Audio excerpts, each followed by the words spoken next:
Hello friends, welcome back. This is Kriti Verma. Welcome to my channel biology byte. तो ये है heredity and evolution का lecture number 2। इस lecture में हम सेक्स डिटर्मिनेशन को डिस्कस करेंगे। तो आखिर हम कैसे कह सकते हैं ही इज़ अ मेल और शी इज़ अ फीमेल। तो ऑब्वियस सी बात है, उसके एक्सटर्नल अपीयरेंस को देख के हम बता सकते हैं कि ही इज़ अ मेल और शी इज़ अ फीमेल, कि वह लड़का है या फिर लड़की है। तो जो हमारे एक्सटर्नल बॉडी का मॉर्फोलॉजी होता है, जो स्ट्रक्चर होता है, उसे देख के हम बता सकते हैं कि वो मेल है या फिर फीमेल है। जैसे ब्रेस्ट का डेवलपमेंट, वो सिर्फ फीमेल में ही देखने को मिलता है, मेल में ब्रेस्ट का डेवलपमेंट नहीं होता है। दूसरा, टेस्टिस का डेवलपमेंट, ये सिर्फ और सिर्फ मेल में ही पाया जाता है। ओवरी का डेवलपमेंट, ये सिर्फ और सिर्फ फीमेल में ही पाया जाता है। मेल के लो पिच वॉइस होते हैं और फीमेल के हाई पिच वॉइस होते हैं। तो ये सब कुछ कैरेक्टर्स है जिससे हम बता सकते हैं कि ये मेल है और फीमेल है।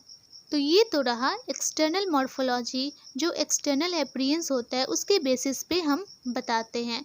बट जो जेनेटिक कैरेक्टर होते हैं, जो जीन्स होते हैं, उससे कैसे डिटरमाइन होता है मेल और फीमेल का सेक्स। तो उसी को आज हम डिस्कस करेंगे कि कैसे हम जेनेटिक कैरेक्टर से डिटरमाइन करेंगे ही इज़ अ मेल और शी इज़ अ फीमेल। तो आइए शुरू करते हैं sex determination. Sex determination, phenomenon of decision or determination of sex of an offspring। ऐसा phenomenon, ऐसा प्रोसेस जिससे ऑफस्प्रिंग का सेक्स डिटरमाइन हो, उसे हम सेक्स डिटरमिनेशन कहते हैं। Factors responsible for sex determination, factors जो होते हैं वो सेक्स डिटरमिनेशन के लिए रिस्पॉन्सिबल होते हैं। इसके भी दो कंडीशन होते, एक इन्वायरमेंटल हो गया एंड दूसरा जेनेटिक हो गया। जेनेटिक में हम देखेंगे in some animals like humans, gender और individual is determined by a pair of chromosome called sex chromosome. Genetic factor में हम देखेंगे ह्यूमन में 2 पेयर ऑफ क्रोमोसोम्स पाए जाते हैं जो कि मेल और फीमेल में होते हैं। उसी से हमारा सेक्स डिटरमाइन होता है और उसे हम सेक्स क्रोमोसोम कहते हैं। इसे हम आगे डिस्कस करेंगे। दूसरा है environmental. In some animals the temperature at which the fertilized egg are kept decide the gender। कुछ ऐसे भी ऑर्गेनिज्म होते हैं जिनमें जो सेक्स होता है वो जो हमारा इन्वायरमेंटल कंडीशन है उस पर वो डिपेंड होता है। जैसे कुछ ऐसे ऑर्गेनिज्म होते हैं उनका सेक्स टेम्परेचर पे डिपेंड करता है। यहाँ पे आप देखेंगे ये है snail, can change their sex according to needs. ये नीड के अकॉर्डिंग अपना सेक्स चेंज कर सकता है। इसमें कोई क्रोमोसोम्स का रोल नहीं होता है कि जैसा क्रोमोसोम होगा उसके अकॉर्डिंग इसका सेक्स डिटरमाइन होगा। इस पे इन्वायरमेंटल सिचुएशन का इफेक्ट होता है। जैसे ये जो स्नेल है वो नीड के अकॉर्डिंग अपना सेक्स चेंज कर सकता है। अगर फूड ज़्यादा अवेलेबल होगा तो वो फीमेल हो जाएगी, क्योंकि जो फीमेल के अंडर मेटाबॉलिज्म होता है, जो प्रोसेस होता है वो काफ़ी लंबा होता है, तो उन्हें फूड की ज़रूरत ज़्यादा होती है एज़ कम्पेयर टू मेल अपने मेटाबॉलिज्म को रेगुलेट करने के लिए। जब फूड की स्कैरसिटी होगी तो वो मेल को रिप्रोड्यूस करेगा। तो ये जो स्नेल्स होते हैं वो अपने नीड के अकॉर्डिंग सेक्स को चेंज कर सकते हैं। वैसे ही कुछ रेप्टाइल्स होते हैं वो टेम्परेचर के अकॉर्डिंग सेक्स को चेंज कर सकते हैं। अगर उन्हें सुटेबल टेम्परेचर नहीं मिलता है तो वो अपने सेक्स को चेंज कर लेते हैं। तो ये हमने कुछ इन्वायरमेंटल फैक्टर को पढ़ा जिससे सेक्स डिटरमाइन होता है। हमारा अगला टॉपिक है is there any positive and negative impact determining sex. क्या कोई पॉजिटिव और नेगेटिव इम्पैक्ट होते हैं सेक्स डिटरमिनेशन के? तो the answer is obviously yes, होते हैं। अगर हम पॉजिटिव इम्पैक्ट की बात करें तो बहुत सारे ऐसे ह्यूमन होते हैं जिनमें ना टोटली फीमेल के कैरेक्टर होते हैं और ना ही टोटली मेल के कैरेक्टर होते हैं। उनमें ना तो पूरी तरह फीमेल के कैरेक्टर्स पाए जाते हैं, ना ही पूरी तरह मेल के कैरेक्टर होते हैं। पॉजिटिव इम्पैक्ट हमारे ये है, हम उसके रूट तक जाकर देखेंगे, स्टडी करेंगे कि आखिर ये डिफेक्ट होता क्यों है, आखिर हमारे क्रोमोसोम में ऐसा कौन सा डिफेक्ट है और इन फ्यूचर आगे जाके हम स्टडी एंड डेवलपमेंट से उसके रिजल्ट को ढूंढेंगे ताकि आगे इन लोगों में ऐसे डिफेक्ट ना हो। तो ये इसका पॉजिटिव इम्पैक्ट है सेक्स डिटर्मिनेशन का। नेगेटिव इम्पैक्ट है, जैसे हम इंडिया की ही बात करें तो बहुत सारे घरों में फीमेल चाइल्ड को पसंद नहीं किया जाता है। जैसे फीमेल चाइल्ड का जब जन्म होता है तो उसके बाद उसे मार दिया जाता है, या फिर बर्थ के पहले ही बहुत सारे लोग एमनियोसेंटेसिस से उसके सेक्स को जानकर और उसे मार देते हैं। तो ये इसका नेगेटिव इम्पैक्ट है, जिससे सेक्स का पता लगा के वो फीमेल चाइल्ड को मार देते हैं। तो हर चीज़ के कुछ एडवांटेज भी होते हैं और कुछ डिसएडवांटेज भी होते हैं। तो इसी के कुछ पॉजिटिव इम्पैक्ट भी है और नेगेटिव इम्पैक्ट भी है।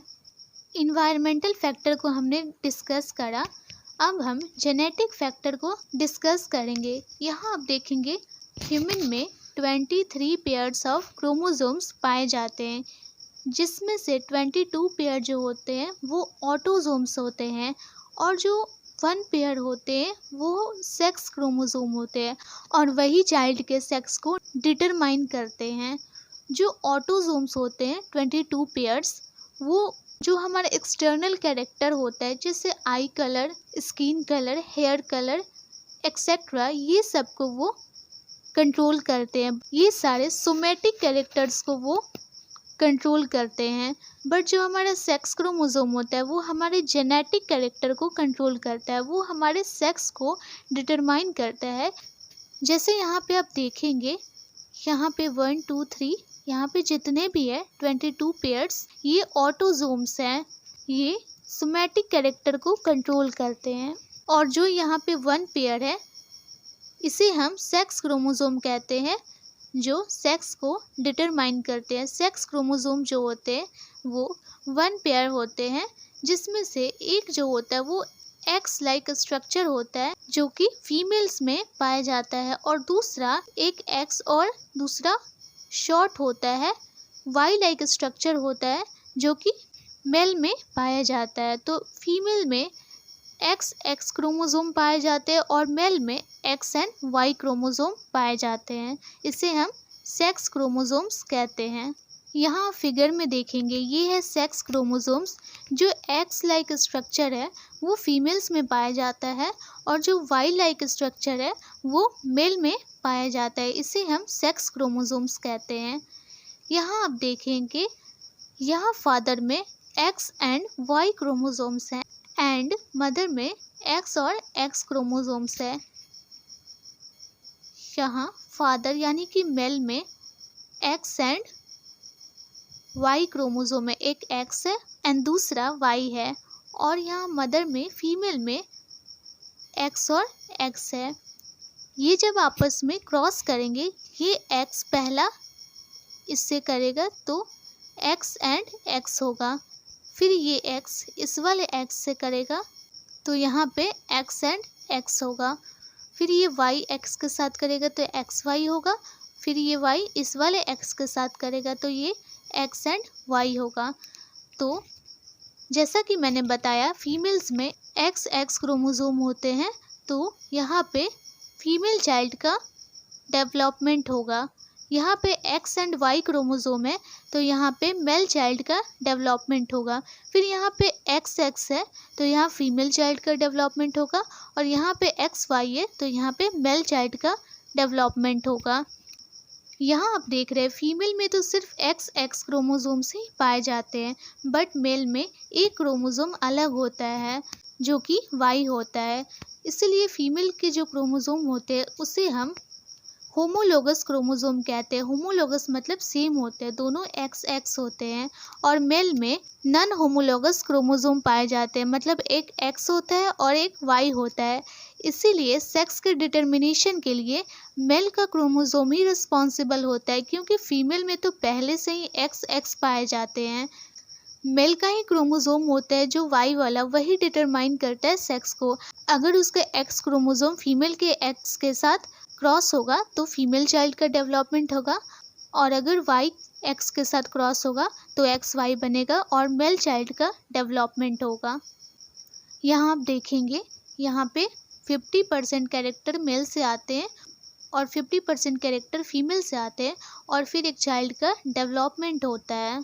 हमारे इंडिया में औरतों को जब लड़कियां होती है तो लोग उन्हें ब्लेम करते हैं, लेकिन साइंटिफिकली अगर हम देखें तो यहाँ पे फीमेल का कोई रोल नहीं होता है। यहाँ पे मेन रोल तो मेल का है, क्योंकि मेल में ही एक्स एंड वाई क्रोमोसोम्स होते हैं जो कि एक मेल चाइल्ड का सेक्स डिटरमाइन करेगा। इसमें फीमेल का कोई रोल नहीं होता है, इसीलिए हमें फीमेल को ब्लेम नहीं करना चाहिए, क्योंकि उनमें तो पहले से ही एक्स क्रोमोसोम पाए जाते हैं। वो मेल में ही है X Y chromosome, non homologous chromosome, जो सेक्स को डिटरमाइन करते हैं।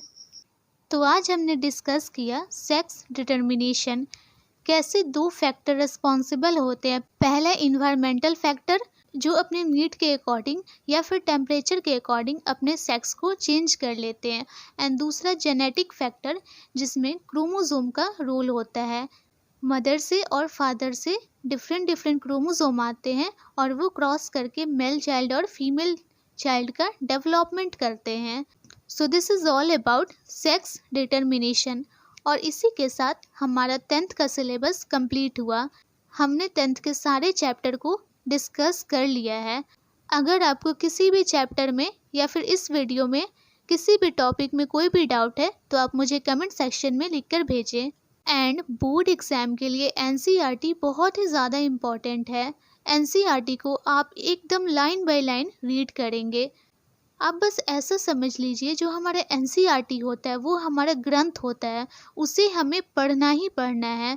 हाँ, आप क्वेश्चन प्रैक्टिस के लिए अलग अलग बुक्स के जैसे एस चंद के या फिर कुछ सैम्पल पेपर्स होते हैं उसके क्वेश्चन आप लगा सकते हैं, क्वेश्चन प्रैक्टिस कर सकते हैं।